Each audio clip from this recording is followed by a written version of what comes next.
here for our weekly Chairman's Update. I'm joined today by my friend and colleague, Matthew Patrick Thomas, who is both the King County GOP chair and our national committee man to the RNC. So when there are these RNC meetings at different places a couple times a year, Matthew and I go there, and we're joined by Marlene Pfeiffer, of course, who's the national committee woman, and we are the members of the Republican National Committee for the state of Washington. Welcome, Matthew. Good to see you. Thanks for having me. So we're going to talk today about the early turnout numbers, the early voter participation, voter turnout numbers all around the state and the country and everywhere. But the numbers in King County are particularly interesting. And that's the reason I asked Matthew to join us today and talk a little bit about what we're seeing in terms of voter turnout, specifically in the county where you're GOP chair, in King County, of course, the biggest county in Washington and a leading indicator. MPT, what do you see happening in King County? It's actually very interesting. If you look at the numbers compared to 2020, you can tell there's not a lot of excitement on the Democrat side. They're down 300, or the votes are down 320,000 over 2020, which is actually, if you're in King County and you're Republican, that's actually a good thing. They're not excited about their candidate. So that's why I'm really excited about the opportunity we have for Washington State to pick up the numbers, because that means Republicans get excited. There's not a lot of excitement in King County on the Democrat side. That means that's good for us. So get out there, vote for those Republican candidates, and vote yes on those four initiatives, and let's do this, man. I think it's gonna be a great effort, team effort here. So let's get her done. Yeah, and I mean, the Democrats in King County usually vote in high numbers, and they vote early. Yeah. So, I mean, these numbers, of course, are just the early numbers. I mean, they're not final numbers yet. But these early numbers look really promising for the common sense people to actually have a bigger sway, even in Seattle and King County this year. It's not so much necessarily that there are more conservatives. It's just that the leftists are discouraged. They don't like their candidates. Mm-hmm. And we're seeing similar, really statewide. I mean, of course, the state party looks at legislative districts for the state legislature and congressional districts for the U.S. Congress.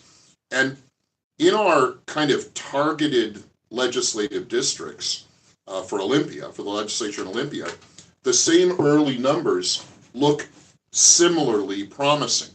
It looks like the modeled conservative voters are getting their votes in early, and the modeled left-wing voters are not.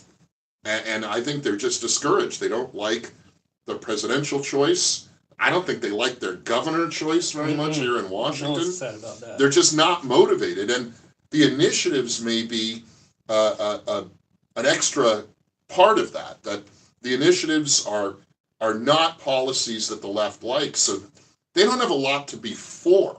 They've got to go in there and be against things, and that's not in their comfort zone. I want to say, too, MPT, one of the target districts we are watching closely for the legislature is the 5th. Yep, Chad Magendoz is the state Senate candidate there, and that is a King County district. It straddles a little bit out, but it's a King County district. And we think it's an interesting one because in that recent redistricting lawsuit brouhaha, it was the one legislative district that actually got a little more purple, or a little more red. Really. A little more red, yeah. The other districts that were affected generally turned a little bluer, but that 5th legislative district, which is kind of Issaquah area, and they added Enumclaw now to it, so that kind of made it a little more competitive. So we like it. There are other targeted ledge districts around the state too, and these numbers that MPT was talking about, where the conservatives seem to be voting early in bigger numbers, and the left-wingers are voting in lower numbers, at least early. We're seeing that in these target districts, and that's good news. So vote for your Republican candidates right down the ballot. And I want to chime in too here for a second to remind you that there are a couple of nonpartisan races on your ballot this year where the candidates are not officially Republican or Democrat. And sometimes people get a little confused about those. But In the race, in the nonpartisan race for the state school superintendent, it's nonpartisan. The candidates run without a party affiliation. But we like, of course, David Olson in that race. He's a reformer, and I think will improve the performance of our public schools in Washington.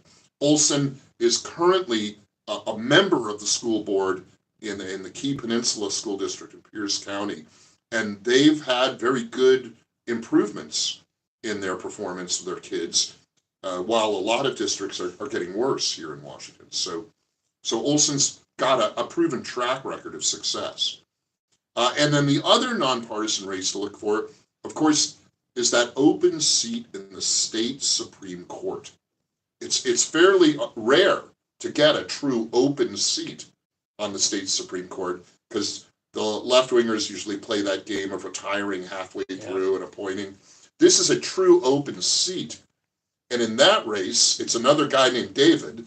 In that case, it's David Larson, who's running, again, a nonpartisan race. But Larson is the more conservative, more common sense, more constitutionally focused choice. And significantly, Larson is currently a judge. He's currently a municipal court judge. His opponent, the more progressive guy, has no experience as a judge. He wants to go straight from being an activist lawyer to the state Supreme Court. Well, I like a guy who's been a judge for a while, so he kind of knows how to write a good opinion and how to read the law. So David Larson for the state Supreme Court. So you got Olson for the school superintendent and Larson for the open state Supreme Court position. There's so much more to talk about, but I am encouraged by these early turnout numbers. And we got to say that it also looks great nationally. Trump's numbers, the Trump-Pence ticket, is seeing similar early numbers. The Trump-Vance ticket, sorry about that, MPT. The Trump-Vance ticket is showing early strong numbers, and that's all around the country. And Trump models to get more than enough of the electoral college votes that he needs. Yep. I mean, he could get significantly more than he needs, but he may even end up winning the popular vote. Yep, it's in play. So, we had a call this morning about an hour and a half with the co-chairs Michael Watley and Laura Trump, and Chris LaCivita does a lot of the strategy there. And one, again, exact opposite of 2020. The early voting's going towards the Republicans in most states. So that's, again, not a lot of excitement on their end. The fundraising is through the roof right now. On this cycle, it's about just shy of $1 billion raised. Wow. And it's tracking good. So, yeah, we're excited about that. And I had another point on that one. I'm trying to figure it out, but now I just forgot it. But that's why the beauty of live. The fact that he's close in the popular vote is the real plus. I mean, it was a lot of people expected he'd win the electoral college vote, but the fact he's ahead in the popular vote, that's it. And I remember I wasn't talking about too. The election integrity is a big thing this cycle with RNC. They were going to have 65,000 volunteers. They're up to 230,000 right now. 6,000 lawyers. All the swing states, the swing counties are all being heavily watched by the RNC. 136 active lawsuits that were done this cycle.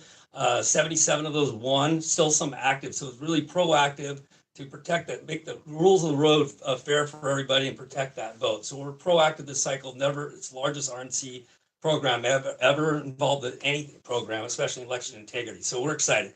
Yeah, I mean, and we've been doing a little bit of that here in Washington State, but yeah, nationwide, more ballot watchers and observers than ever. And of course, we've got a situation right now where one of our ballot observers and ballot watchers, election watchers, up in Island County is kind of getting jerked around a little bit on some COVID mask requirements. The state party is involved in helping out get that situation straightened out, and I'll have more to talk about that in a few days.